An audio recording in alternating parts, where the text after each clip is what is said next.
Why have humans advanced so far past every other species on Earth? Could it be we are just a naturally dominant species? Yet, doesn't it seem like we're less in tune with our planet than almost every other animal? Today, we test the believability of whether or not humans are from Earth.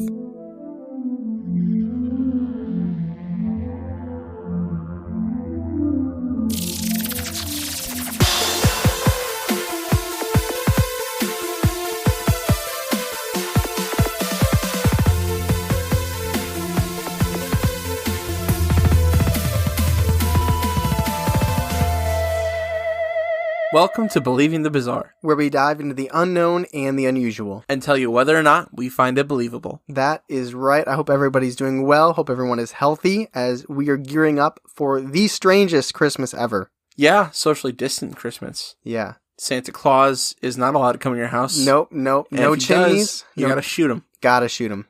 with a gun. And then you paint Rudolph's nose red with his blood. Jesus Christ. Charlie, you had a birthday. How was your birthday, man? Well, I feel like I'm 1,000 years old. Father time. Yeah.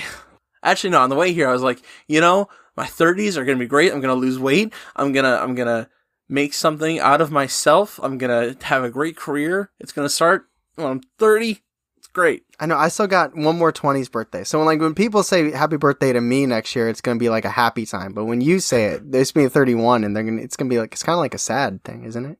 I don't think it's sad. No. Just kidding. Happy birthday, asshole. A couple of people reached out and said happy birthday to you. Yeah, they did, and I was really thankful for that. It was really nice. You didn't have to do that though. Like you really didn't have to, but I still. I went to appreciate everybody's house and put a gun to their head and said, "Text it, type." Remember his 5th grade. It's birthday. IE, not EY. More people do that than you think. So let's dive in. So I think whether or not you believe anything we're about to talk about today, I think it's interesting, and I think there's a certain amount of merit to some of the points we're going to discuss. But first, let me preface with just a few things. This came to me because I saw a post. I think it was like a year ago. Could have been 2 years ago. Who knows? Time flies when you're in coronavirus time. But it was like, what if humans were a failed species elsewhere, and then they sent one man and one woman, hint, hint, Adam and Eve, to Earth, and it was that ship, quote, asteroid, unquote, that killed off the dinosaurs. Like, you've seen that, right? Maybe? It's like a... No, I have not. But it's like a what if. It's an interesting... I think there's a fair amount of time between dinosaurs and humans. Like, in evolutionary time-wise. That's quite nerdy.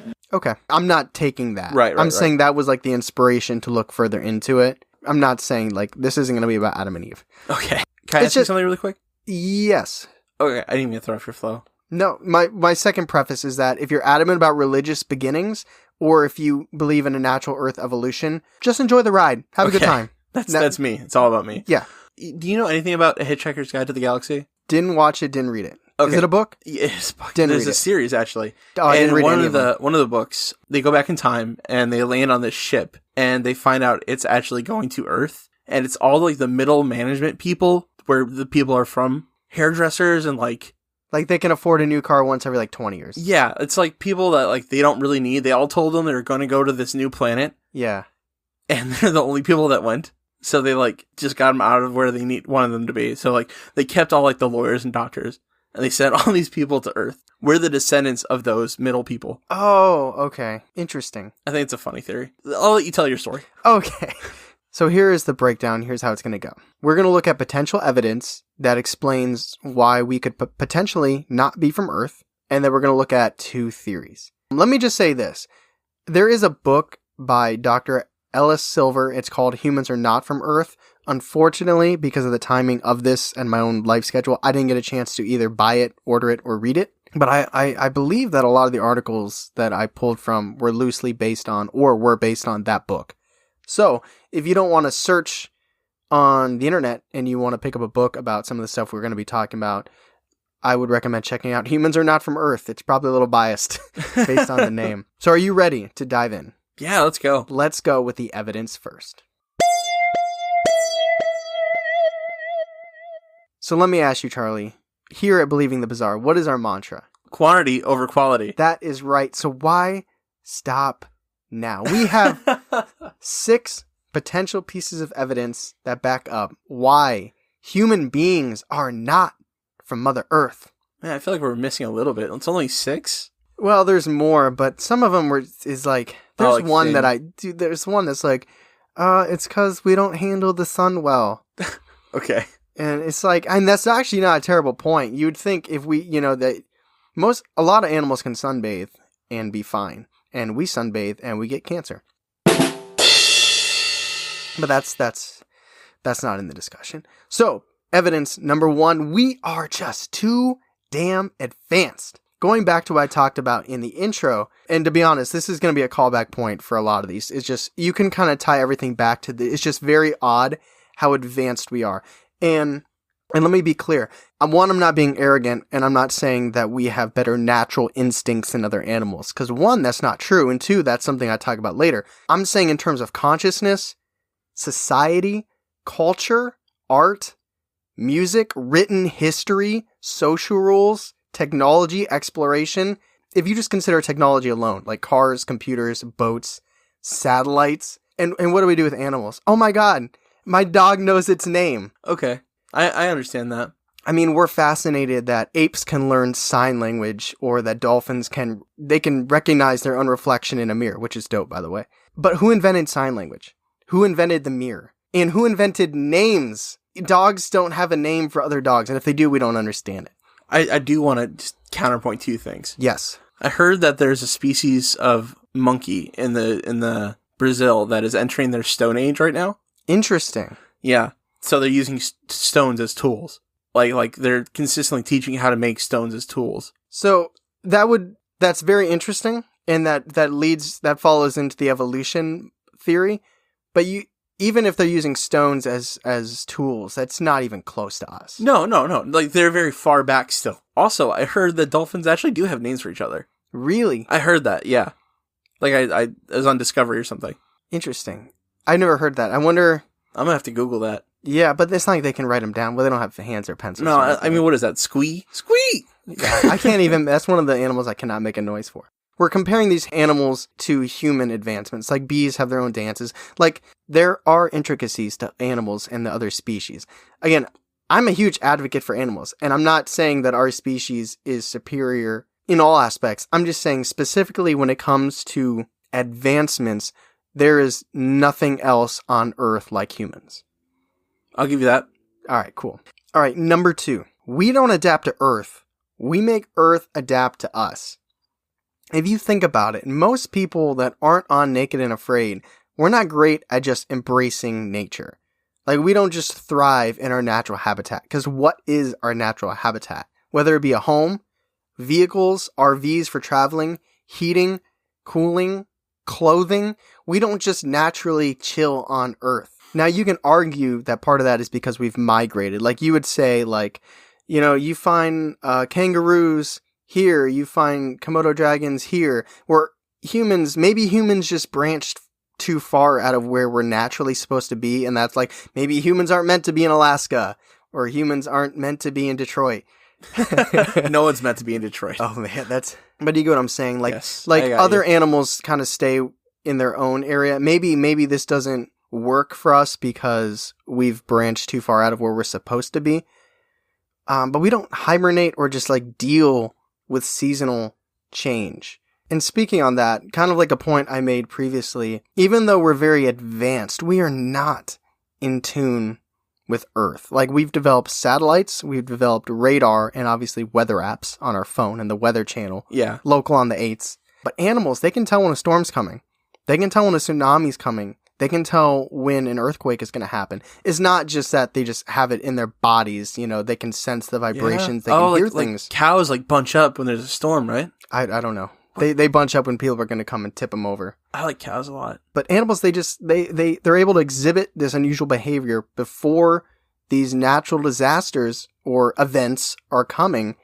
And we just don't seem to be able to detect those vibrations, those sounds or anything. Now, I will say that it could be because we've lost the ability to do so because we haven't needed to. I was going to say, catch Dorothy slipping with a tornado coming. Yeah. Yeah. She's just like, oh. Oh no. the green screen said that it was a tornado, so there's a tornado. But I kind of liken it to a backup camera on your car. Okay. Where it's like when you grew up, well, when I grew up, when you grew up too, when we grew up, we didn't have backup There's only a couple years difference. It's not that bad. I'm saying that some people listening to this could be 17, and they might have never had a car without a backup camera. Jesus Christ. I still don't have a car without or a backup 16, camera. I guess. You don't? Your Kia doesn't? No. What? It doesn't even have power windows, Tyler. Oh my God. Dude, get this man well, it's a Kia first. I'm not going off on that tangent. Get yourself a Honda or a Toyota. But anyway, what I'm saying is when you get, I grew up without a backup camera, so I got used to using the mirrors, looking over the shoulder. But now, dude, with I put in reverse and I'm just whipping around, getting out of my driveway and everything. But if I had to go back to a car without a backup camera, there probably would be that little bit of, in between period where I'd be like, oh yeah, I have to do this. Am I going to be on the grass? I have to use that mirror. I mean, obviously that's on a very different scale. I'm just trying to draw an analogy to the fact that because of our advancements, because of technology, we haven't had to rely on our own senses. We've lost those instincts. Right. So that is kind of a little sidebar into that maybe we were just desensitized to that. But the fact still remains, that's just something that other species and animals on Earth have, that connection to Earth and the environment that we do not have currently. I can't speak on what happened before. Currently, we do not have that. Now, here's the question. Could we potentially have come from a planet that didn't have natural disasters, that didn't have intense weather storms, that didn't have earthquakes? What if we were built without the need to detect these natural disasters or natural events because where we came from did not have them? Is that a question? That's not my theory. I have theories at the end, but some of these potential evidence, I have those ending questions. So okay. I'll pose that to you. What do you think about that? No, I don't think that's possible. I think every planet has that kind of. Every planet has storms. Yes. If it doesn't, there's no life. What? I think every planet needs to have some kind of rain cycle. What if there's beings that don't require water? Or if you look at a planet that doesn't have, tectonic plates cause earthquakes. I mean, from our scope of understanding, I totally understand where you're coming from. But it's possible. You know what? Yeah. I can't prove it, finitely. So yeah. It's interesting. Yeah. All right. Let's go to potential evidence number 3, and I'm going to lead off with another question. What was the last meal that you ate that was exactly as nature intended? Completely no alterations, no cooking, and no spices, just exactly as Earth gave it to you. Last meal. Like an apple or something? Well, that's a fruit, but like a meal. I guess never? Never. Potential evidence number 3, the way we consume. Now, again, this goes back, they're all going to have the callback to how advanced we are. We have recipes that are passed down. We have traditional recipes. We have cooking. We discovered it makes food taste better. Even other animals have discovered from us that they prefer cooked food, like dogs will salivate and everything. It's not like we're the only ones that like cooked food. That's not what I'm trying to say here. Other animals and species prefer cooked food as well. They just don't do it. We do. By the way, if you're wondering about the benefits of cooking minus the taste, cooking by heat or chemicals, it breaks down proteins and starches into sugars. Basically, it helps us digest. That's one of the main biological benefits, is it really helps us digest food. Although I am really a big fan of sushi. There you go. Maybe you're from Earth then. Maybe I'm just from here. Apparently, chimpanzees and gorillas and orangutans, they prefer cooked carrots and sweet potatoes and meat and everything. But again, it goes back to my point that they rely on us to do that for them. This doesn't really lead me to a theory like the last one did, but it's still a major separation. We are the only species that alters our food drastically. They haven't naturally learned how to do that. Right. You don't see, monkeys can open their own bananas, but they're not on their own, make it into a banana split sundae. Yeah, or they're not a making protein smoothie. Creme brulee apple.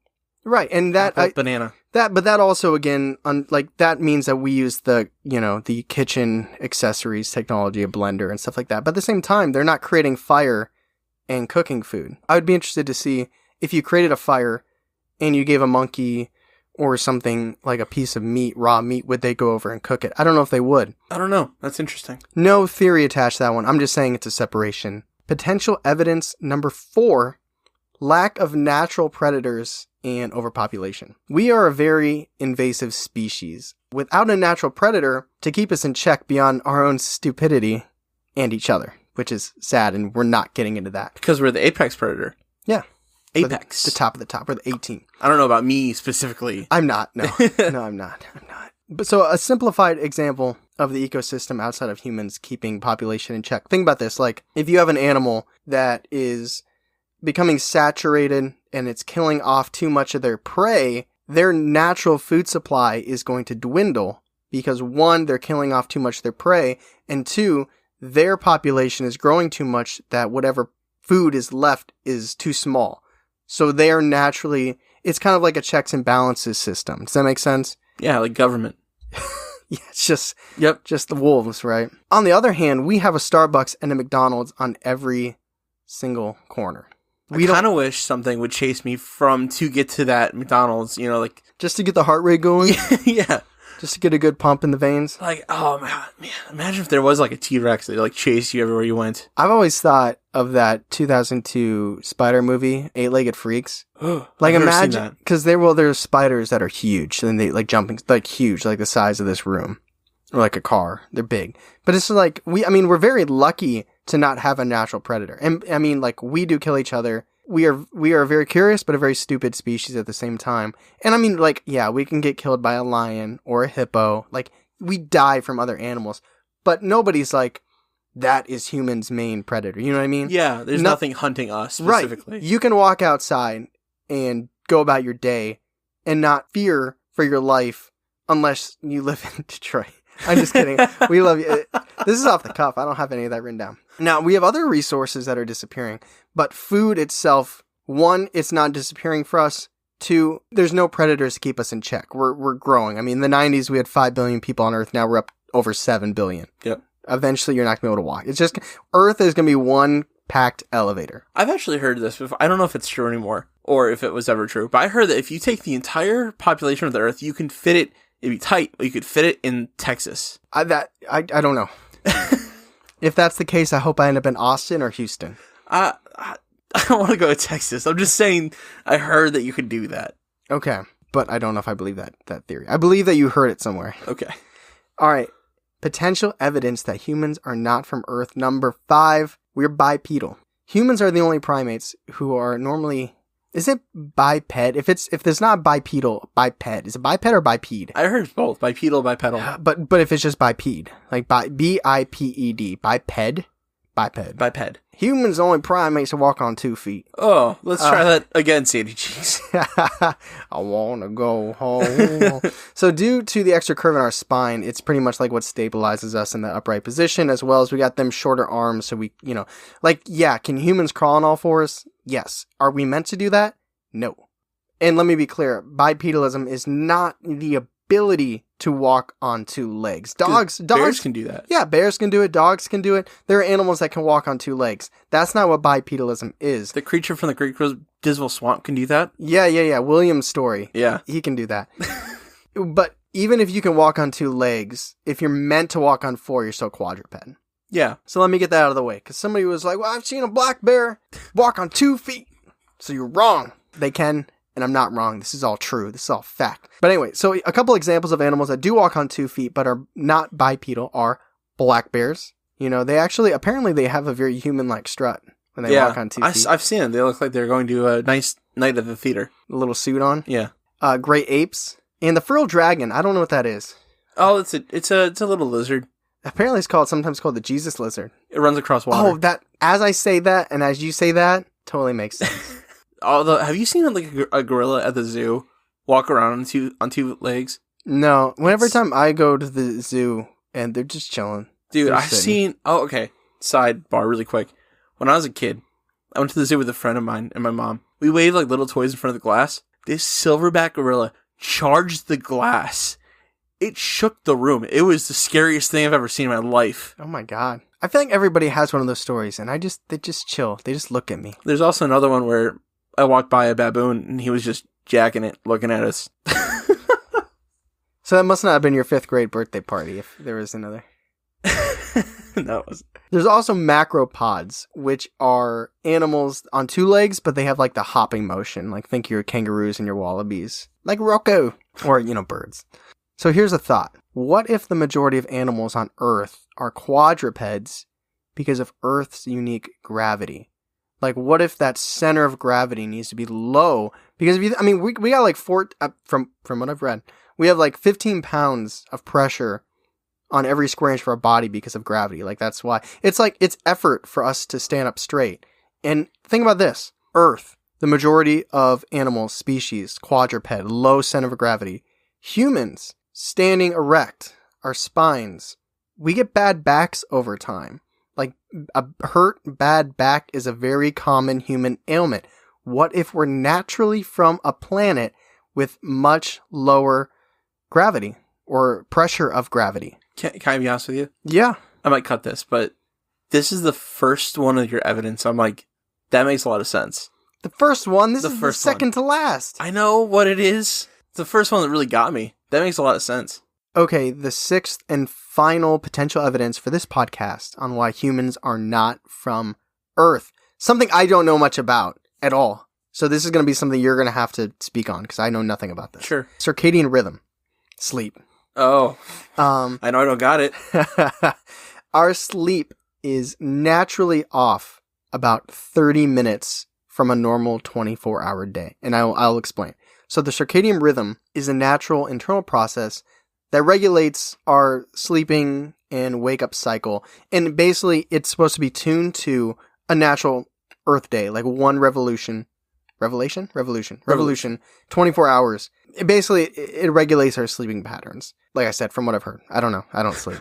I don't do that. This is a reason why jet lag affects us so badly. It's like when you travel to a different time zone and, the sleeping, like you can't just be like, oh, it's nighttime, I'm going to bed. If you go from the East Coast to the West Coast and you shift those 3 hours, like it takes a couple days. That's a real thing. Now, if we were naturally from Earth, it would make sense that our circadian rhythm was synced up to the 24 hours. Technically, it's not. So there was a theory out there, I think it was like from the 90s, like 98 or 99, and they were claiming that our bodies actually tune to a 25-hour circadian rhythm, like sleep schedule. Apparently that was proven wrong, but only slightly. It's actually like 24 hours and like 15 to 30 minutes. So not quite an hour. So you might be like, oh, that's just 15 to 20 minutes off. That's not a big deal. But if you think about it, in a month, that could be between 7 to 10 hours. That's a whole extra night of sleep that you're losing. Think about it. Maybe this is why people are so caffeine dependent. Obviously, that's marketing and stuff and coffee and,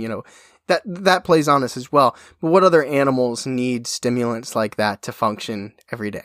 Obviously, we get addicted to it. They don't have the opportunity to get addicted to it. They probably would. But here's the thing. It is a fact. Our circadian rhythm is naturally over 24 hours.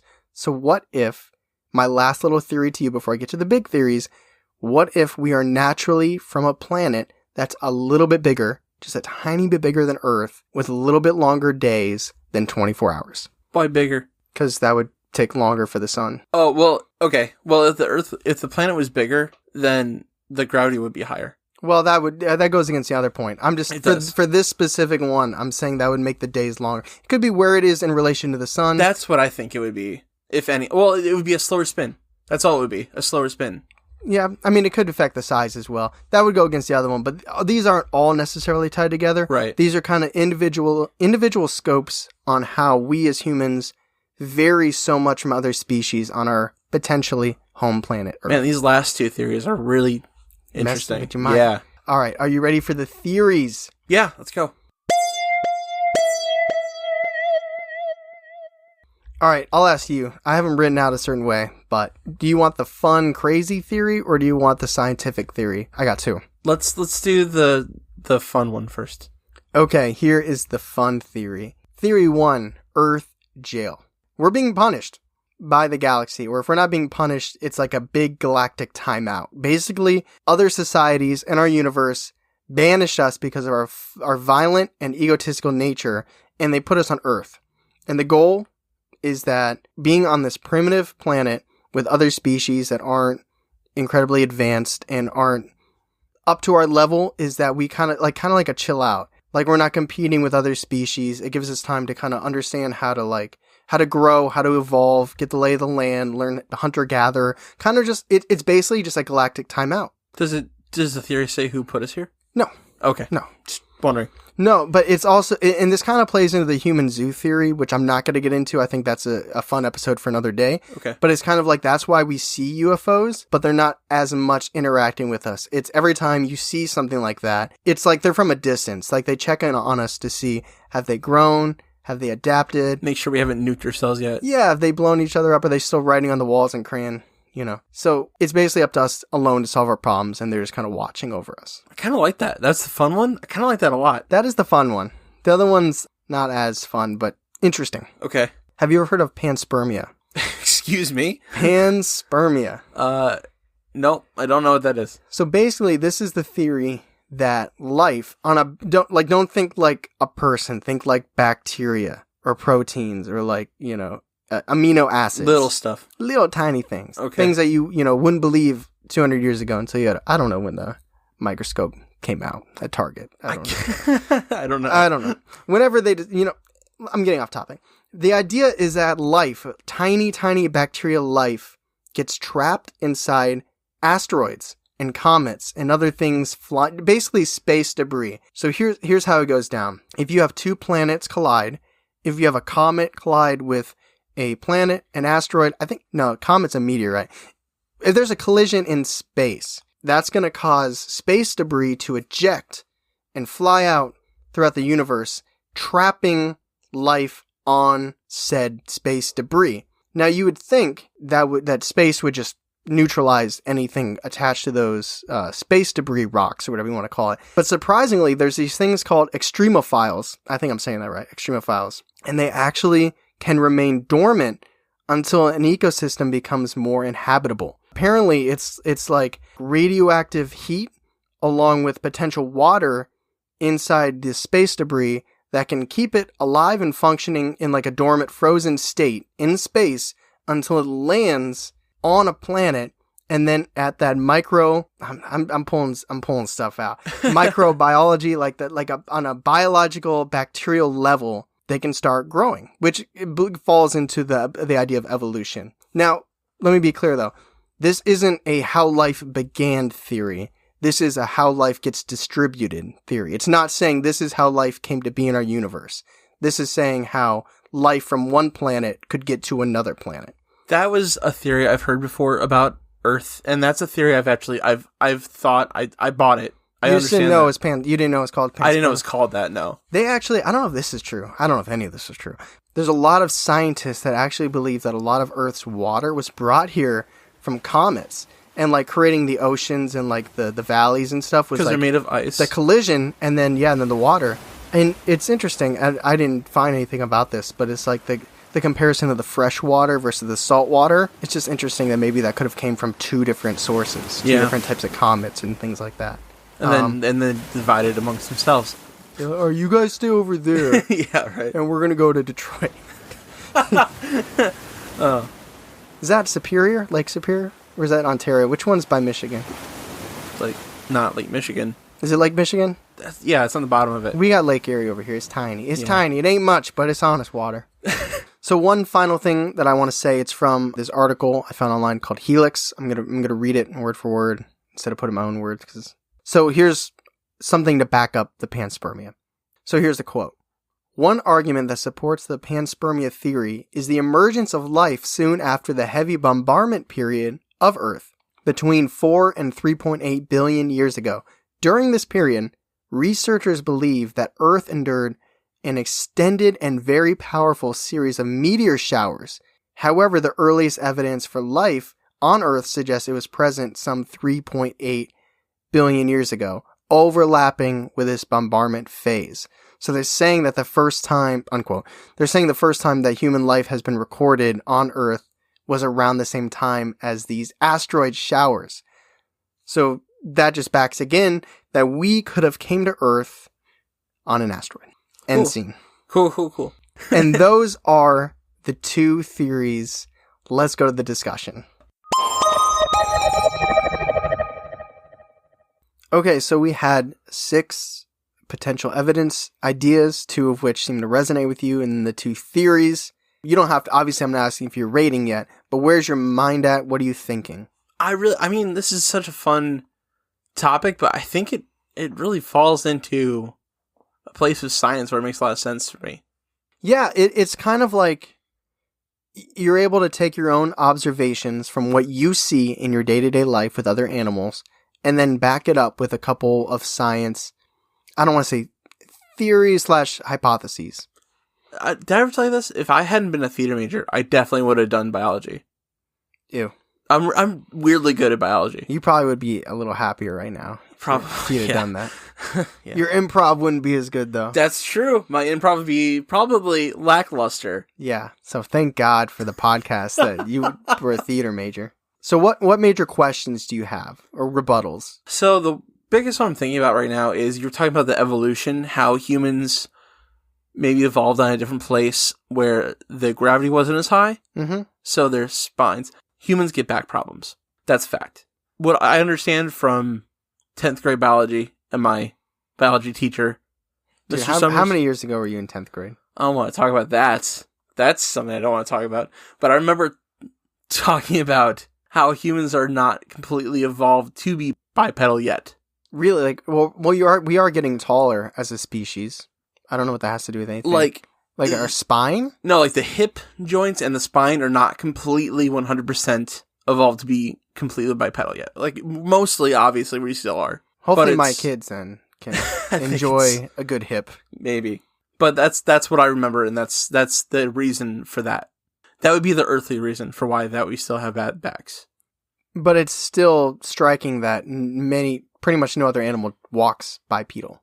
Absolutely. I think that's a very interesting observation. Because you could still believe the evolution train of thought along with the fact that we're not from here. Because we've been here, if you believe that we've been here for millions of years, like we could be evolving to fit the planet, like we just haven't hit it yet. So, I mean, I'm not saying your teacher was wrong, because we could be on our way to getting to a better state of being bipedal for this gravity that we have here. But that doesn't mean that we came from somewhere else and have started evolving since we got here. I agree with that. Honestly, I find it, what's the word? I give it credence. There it is. I give credence to this. I give credence to that. Now, one interesting kind of spike in the story is that we do have about like somewhere between 90 and 99% DNA of our DNA shared with chimps. Yeah. So, unless chimps came along with us for the ride, or if our ancestors mated with chimps millions of years ago, and then... Can I tell you what I really feel like? Yeah. I always want your honesty. I really like the panspermia?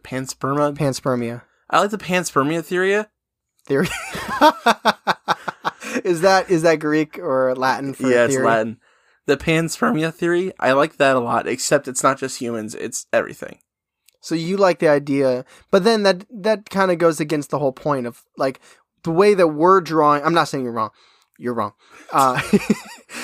The whole point of view perspective of the theory at hand is by looking at how we differ from the other animals on Earth. It's kind of like the preconceived notion that, okay, every other animal is from Earth. Why are we different? Yeah. So that would be, like, I'm not... Like, it's totally... If you believe that there was no life on Earth and then an asteroid came and that's how we got here, that's fine. But I would say for the scope of this podcast, this episode, it's kind of like, okay, these animals on Earth all do this and we don't. Why? So do you understand? Yeah, I understand. I think if that's the lens, which we obviously are going for, I like the idea of the zoo being more prominent. The human zoo? That's like kind of like the theory. Yeah, I touched on it without diving into the prison. it. The prison. Yeah. I like the prison idea better than the panspermia theory. Yeah. There have been a lot of articles lately that are like, there's probably aliens out there, they probably just don't care about us. I've heard that too. The dark forest theory. Now, that doesn't mean, like, there's a million nuances to human nature, and I picked 6 things to back. Like, if this were to be my dissertation, and I were to say, you know, life or death, this is all true based on these 6 random things, You know, it's because there's more you can look into. They talk about like our relationship with the sun. They talk about like women pregnancy and how difficult it is for human women compared to other species. But I picked 6 that I wanted to get into. So if you guys want to look more into this, you absolutely can. I'm just saying like there are certain aspects of this that feel very circumstantial. Who wrote the book again? Dr. Ellis Silver. Let's get him on the show. Okay. Dude, what if you can't find him? Like, what if he's not like a real person? What if an alien? Oh, maybe. That'd be cool. It's a gray, but in like a tweed sweater. One of the things that really strike me is how we're not in tune with Earth, and it seems like so many other species are. But I really do think that could come down to just the fact that, 1, we don't need to be anymore, and 2, humans are like one of the few species outside of like dogs and stuff that are bred that we don't follow the survival of the fittest anymore. And there's many unpolite ways that we could go about that. And so I will go about it in the most polite way possible, and I'll say eyesight. I wouldn't be alive. You know what I mean? I wouldn't be either. Like, because we are not hunted by other predators, people with poor eyesight can live good lives and reproduce with other people, and thus a lot of humans have really bad eyesight. Yeah, my eyesight's terrible. This is a major overgeneralization, but like we don't live by survival of the fittest. Like the slowest, the not brightest, the people with bad senses, right. They don't get killed off in the wild. We've adapted things so that would be okay. Yeah, well, yeah, like society, rules, laws, the belief that you shouldn't kill other people. Well, we've adapted ourselves. Like, for eyesight, we've made glasses. For speed, we've made cars. Right. Yes, as we have grown past these, so that survival of the fittest no longer. I mean, you can see people die in real dumb ways, and we still do. Yes. But it feels very circumstantial, but it's also very striking to see, just if you think about it, how different humans are from so many other animals on Earth. So, on the believability scale, where do you land that humans are not from Earth? Believable being that we are not from Earth, and unbelievable being, no, we are absolutely from Earth. So going with the theory of the prison, because I like that one the best. Do you find it the most believable? Yeah, I do. More believable than panspermia? Yes, for sure. I don't buy panspermia. If it's one thing, if panspermia is all the animals, then yeah. But if it's not, if it's just humans, I think that's unbelievable. I think... Really? Yeah. Why? Because it would have to evolve separately from... So, like, animals were here, right? Already. Yes. During the meteor showers. Well, they, like, if... It kind of... We're moving past how life began. Yeah. It would be like, these are creatures natural to this ecosystem and environment. Mm-hmm. And then we came in from the asteroids. And started evolving? Yeah, because we're not from here. Like, our evolutionary traits do not match the evolutionary traits of animals already existing on Earth, which is why we were able to go so far advanced past them. Yeah, no, I like the prison theory better. But you never actually answered why. Why you don't think that makes sense? Because, like you said, genetically, I think we're so close to everything else that it's weird. Like apes. Yeah, well... chimpanzees. Everything. Like, if you look how close our DNA is to, like, a banana, it's weird. It's super close. Are we bananas? Yeah. I feel a little bit more like a kiwi, But I like the prison idea better. The prison idea makes more sense to me because it puts us in a place that we're not from. We've developed somewhere else. Like, most of our traits developed somewhere else. We're placed here. Like, if we came through panspermia, we would have evolved more effectively toward Earth. So, like, the what's it called? The cycle. Oh, the circadian rhythm? Yeah, that would have developed more naturally to Earth's cycle. Our spines would have developed more naturally towards Earth's cycle. Yeah, I could see that, especially since they're from a biological level. Or a bacterial level. I keep saying biological instead of bacterial. But then, wouldn't the human zoo theory go against... Wouldn't your point that we're similar to bananas also contradict with the human zoo? Because even if aliens brought us here as a punishment, there's no reason we should be close to chimps or bananas. That's true. Unless they took DNA from chimpanzees first, made us somewhere else where it was more suited for their planet, we did something bad there, and they brought us back here. So you're adding a prologue to the human zoo. It's the only way it makes sense to me, but yeah. Well, that's because the way that you denied panspermia also, in fact, made the human zoo not possible. So I like your prologue. Well, believable. What's the scale? What? What's the second one on the scale? Viable. Oh, viable. I say viable. I feel like you literally just disproved it and then went viable. I say viable. I like the human prison one. Okay, especially with my prequel. your prologue. You have to Yes. read the first chapter, and then it makes sense. You gotta read the intro. They took a banana, and they took a baby, and then they made humans. Now, what do you think the other component was? Humans, baby, or like not a baby, a banana, and then something else made humans. Like a dust bunny or something. A monkey. All right, let me ask you this. Yes. If I say believable, okay, let's talk about our rating scale for a second. Does believable mean that I absolutely believe that it's true, or that I find it that it could be believable? I don't think if you say believable, it's the end all be all. I think you just think there's a good chance it could be.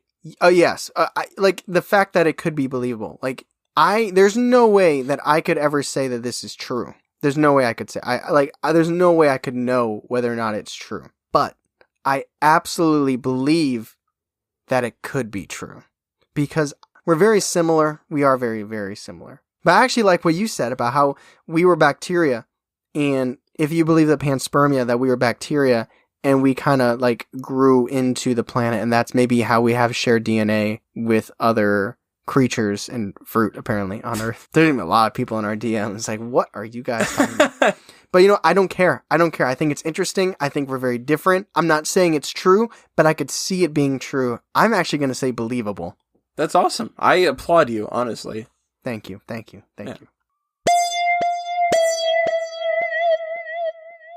So thank you everybody for listening. I just want to apologize now if we sound out of our minds and if we're speaking on things that we have no business speaking on.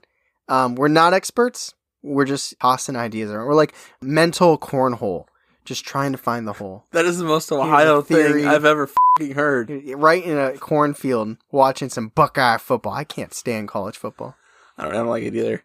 My Browns are 8-3 though. That's so good for them. Anyway, thank you again for reviews. If you didn't get Charlie a present for his birthday, that's okay. I know that he would love a review. That's actually why I wrote wish list for Santa. Somebody on the Q&A just asked us if Santa's real, and I will respond on Instagram, but no, we don't think Santa's real. But if he was, and Charlie created a wish list and mailed it to the North Pole, which I bet he still does, I think he put Apple reviews on there. Yeah, I'd like to get a couple of reviews, please, to make me feel better.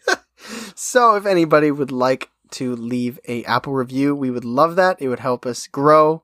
But if not, it's totally okay too. We appreciate the DMs, everybody reaching out, all the great engagement. Thank you again for reaching out for my birthday wishes. I really appreciate that. If you have got your own story, like I know this story happened to me or insert friend of mine, and you want to send it to us so we can do a listener submission on it, I would be thrilled. Hit us up at believingthebazaar@gmail.com. We still have a couple on deck. We just had a lot of life stuff going on right now, so we haven't hit one of those bonus episodes yet. But we got some coming out soon. But we're always looking for more.